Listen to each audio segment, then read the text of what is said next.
Hey, welcome back, guys. So today on this video, we are talking about WebinarFuel, and more specifically, I'm going to quickly answer a question I keep getting a lot on my other video, and that is how to insert a call to action into your webinar in WebinarFuel. So let's go ahead and talk about this. First off, guys, real quick video, not too many steps involved, so be sure to stick around to the end of the video. But why would you want to add a call to action into your webinar anyways? Well, that's pretty easy. If you're running an online business through webinars using WebinarFuel, adding a call to action is basically the point of a webinar. You're going to call on the viewer to take action by purchasing your program or your product. Whatever the case is, it's a pretty easy process. It's handled here in your WebinarFuel dashboard. Check my video description. I'll try to leave the written instructions there as well. But I've already pulled up my WebinarFuel account, and this is the home screen. Now, to add a call to action into one of your webinars, you had to have already set up the webinar. If you need help setting up your first webinar, go back and watch my other video that describes that in detail. Once you set up your webinar here in WebinarFuel, in order to add a call to action, you're going to click on webinars here on the top. Once you do that, you'll see all the webinars you're currently running. So go ahead and choose the webinar that you want to add a call to action to. So for example, this one right here.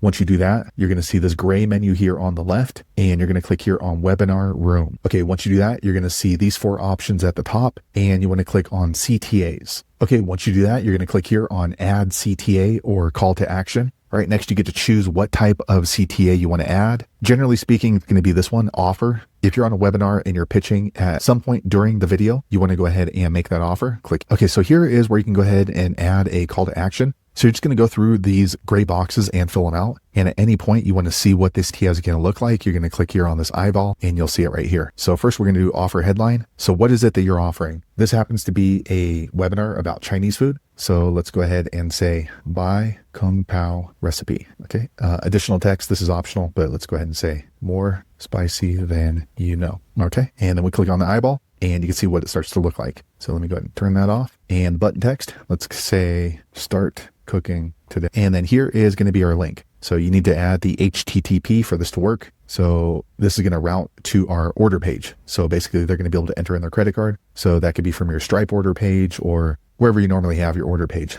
So we'll go HTTP Samcart. And this is just for internal tracking. So how much is this order worth? So let's say that we are selling this recipe for $499. Okay. And here you can go ahead and add another button or another product here. If you want, I'm not going to do, okay, you want to scroll down a little bit. And do you want this offer to be only on the live version or the replay version? For me, I'm going to do live and replay, and we're going to make this offer available. Well, you can look down here. The webinar video that I'm using is 3 minutes and 37 seconds. So let's go ahead and display this at the 2-minute mark. So we'll do 2 minutes, and I'm going to make this available. You usually want to have this available while you're pitching. So let's make it available for 1 minute. And then if you want, scroll up to the top and click on that eyeball. Now you can see what it looks like. So once I start pitching, they're going to see this, the countdown for how long the offer is available. Obviously, this is a really short webinar video. It's only 3 minutes, but usually it's going to be, maybe 20 minutes, 30 minutes, and they're going to be able to see the countdown until the webinar is done. So let me go ahead and turn that off and click on save. Okay, so now you should see this green pop up. Call to action was successfully saved. So now anytime somebody's watching either the live webinar or the replay of the webinar, at that 2-minute mark, the call to action is going to pop up on the video. So there you have it, guys. If you're wondering how to add a call to action to your webinar in WebinarFuel, that's the easiest way I know how to do it. If you know an easier way, be sure to leave a comment below. Let the rest of us know how you did it. Hopefully you found that video useful. If so, click thumbs up or maybe consider subscribing to my channel, and I hope to see you on the next video. Thanks again for watching.